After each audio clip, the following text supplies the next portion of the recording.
In our parsha, we have the din of something called Chavite Kohen Gadol, a special meal offering that's brought by the Kohen Gadol every single day, half of it in the morning and half of it in the afternoon.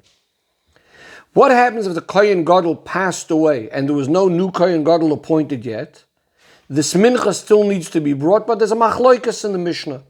Reb Shimon says that it's going to be coming from communal funds. Rabbi Yehuda says it's going to come from the Yorshim, from the heirs of the Kohen Gadol. And this is based on psukim in our parsha. Rabbi Yehuda learns from the pasuk where it says, "Va'koyen haMashiach tachtov mibonov yaso." So after the pasuk is describing of Aaron bringing this special mincha, the pasuk says the kohen anointed instead of it from his children will make it. Rabbi Yehuda learns the pasuk as understanding Va'koyen haMashiach and the anointed kohen, if he passes away, then tachtov mibonov yaso, so one of his children instead should now bring this mincha. On the other hand, Reb Shimon learns from the word chukas olam. He says it means chukas olam means from the olam. In other words, from the rest of the world, from the communal funds, this mincha should be brought. Now, what's implied over here is that when the children or the community are bringing these chavitin, this mincha is not as a new obligation for itself, but rather as a continuation from the obligation of the Kohen Gadol that had passed away. And the Rebbe says that we could explain that this machloikas of who is going to bring it is really connected to how we understand the actual gedder of the carbon itself, even when the Kohen Gadol himself brought it. Because in regards to this mincha, this meal offering that the Kohen Gadol brings, we could explain it in two ways. Although it was coming from his private money, but we could explain it as being truly a full carbon yachid, a private carbon, or we could explain it that it's somewhat still similar more to a carbon, similar to a communal offering. And this is connected to the reasons of why we give, for why this carbon was even brought. So the Chinuch explains that the reason for the carbon is, since the Kohen Gadol is a messenger of Klal Yisrael, between Klal Yisrael and Hashem, he's the one that davens for them, he brings karbonis and atones for them. So it's a fitting that there should be a carbon similar to the carbon, the tamid that's brought by the tzibur, and this will be both beneficial for him and for them. In other words, it's clearly, this mincha is also part of the kapara of the tzibur, and therefore it's similar to the karbonis and to the tamid that's brought by the tzibur. But from other mefarshim, it seems to imply that it's really completely connected to the Kohen Gadol as an individual. For example, the Abarbanel brings quite a number of reasons for this carbon, and the Rebbe quotes two of them. One of them is to bring out the humility of the Kohen Gadol. He should feel humble in front of Hashem. He's bringing the kind of carbon, a meal offering, that a poor person would usually bring. Another reason that Abarbanel says is that Hashem wanted that every single day there should be brought both a carbon tzibur, and that's represented by the carbon tamid, but also a carbon of a yachid, an individual, a private carbon. Who is the one that brings the private carbon? That's the Kohen Gadol, brings the carbon every single day. According to this, clearly, the Kohen Gadol's mincha is then more like a carbon of a yachid. Says that based on this, we can explain the machloikas of what happens when the Kohen Gadol passes away. If we should say that it's more like a carbon tzibur, then if there's no Kohen Gadol, who should be bringing it? The tzibur, the community should be bringing it. On the other hand, if it's a carbon yachid, then if he passes away, his yarshim, his heirs, should be the one that's bringing it. Says the Rebbe, based on this idea, that according to Rabbi Yehuda, that says that the yarshim bring it. So then we said it's a carbon more to do with a Kohen Gadol as an individual. Says the Rebbe, we can now understand something that the Rambam writes. The Rambam paskins, like Rabbi Yehuda, that if the Kohen Gadol passes away and no one else was appointed, then the Yorshim bring this thing, and he says, Avur kaparose, for his atonement. What does he mean for his atonement? And what's the basis for this? Where's the Rambam getting this from? Says the Rebbe, the explanation is that the Rambam is actually trying to explain the reason why the Yorshim are the ones bringing this carbon. And the truth of the matter is, the pasuk says the word mibonov, that the sons are bringing it. Here, Rabbi Yehuda uses the word yarshim. So we might be speaking about children that may not even be the Kohanim Gedolim. And furthermore, the word yarshim may even imply daughters. They're also heirs. And that's a tremendous chidush.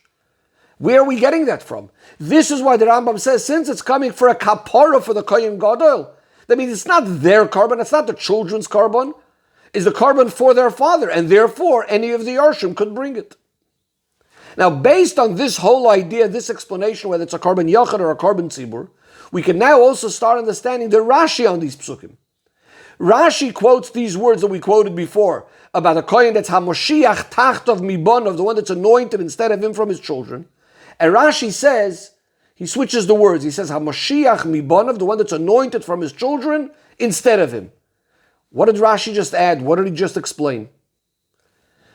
Next, Rashi quotes from the pasuk, the words kolil toktor, that it needs to be completely burnt. Rashi explains, ein nikmetzes, we don't take off the kmitza, the handful of flour, to allow the rest of it to be eaten. Instead, kula kolil, it all gets burnt. Again, what is Rashi telling us? The pasuk says, kolil toktor, it all gets burnt. It's understood that it's not eaten, but it's all going to be burnt. Especially Rashi himself had used earlier on the word kolil without explaining what it means. So what's Rashi suddenly elaborating so much over here? The question gets bigger. In the next pasuk, the pasuk says about the mincha of a regular kohen. The pasuk says kolil ti, it should be kolil, it shouldn't be eaten. Rashi says kolil, kula shavel gavoya, it all equally goes up to Hashem. Suddenly now Rashi needs to explain what the word kolil means, that it's all equally going to Hashem. Says the Rebbe, the explanation is, what was bothering Rashi is the difference of wording in the two psukim. In the first pasuk about the kohen gadol, the pasuk says kolil toktar, it all gets burnt. In the next pasuk it says kolil tihiyah. So Rashi is telling us that we're actually speaking about two different ways of offering these minachos. When the pasuk says kolil toktar about the kohen gadol's mincha, Rashi doesn't say that there's no kmitza taken. He says, Ein nikmetzes li yeshareh nechol, and it's not, kmitza is not taken in order to allow the rest of it to be eaten, rather it's all burnt. Meaning, there is a kmitza taken, a handful of flour is taken. But what's going to happen? The rest of it is not going to be able to be eaten, rather it's going to have to be burnt, but they're going to be burnt separately, the kmitza separately, and the rest of it separately. And that's what the pasuk means, kolil toktar, it's all going to be burnt, but in two separate piles, the part that he took off and the rest of it. Whereas by the Minchas Kohen, Rashi says, when the pasuk says kolil tiyeh, Rashi is explaining kula shavel gavoya means it's all equal. There is no separate parts taken off, rather it all gets burnt together. What's the reason for this difference? Based on what we explained before of the geder of the mincha of the Kohen Gadol, well, we're discussing is it a private carbon or the carbon of a tzibur, we'll now understand. Rashi learns, according to the opinion, that it's like a carbon of a tzibur. And therefore, if it's a carbon of a tzibur, kmitza, a handful of flour, does need to be taken off. Just like any mincha of a tzibur. It's only since, at the end of the day, he's a kohen gadol, so it's somewhat similar to a kohen, so it's going to be, all of it's going to be burnt, but they're going to be burnt separately. In other words, he's going with the opinion of Rab Shimon, that it's the tzibur, not the yorshim, that's going to bring it if the kohen gadol passes away. Because it's like it's a mincha of a tzibur. Now we'll understand what Rashi says on the words Hamoshiach Tachtov Mibonov, the one that's the kohen that's anointed instead of him from his children brings the mincha, and Rashi says Hamoshiach Mibonov Tachtov, the one that's anointed from his children instead of him.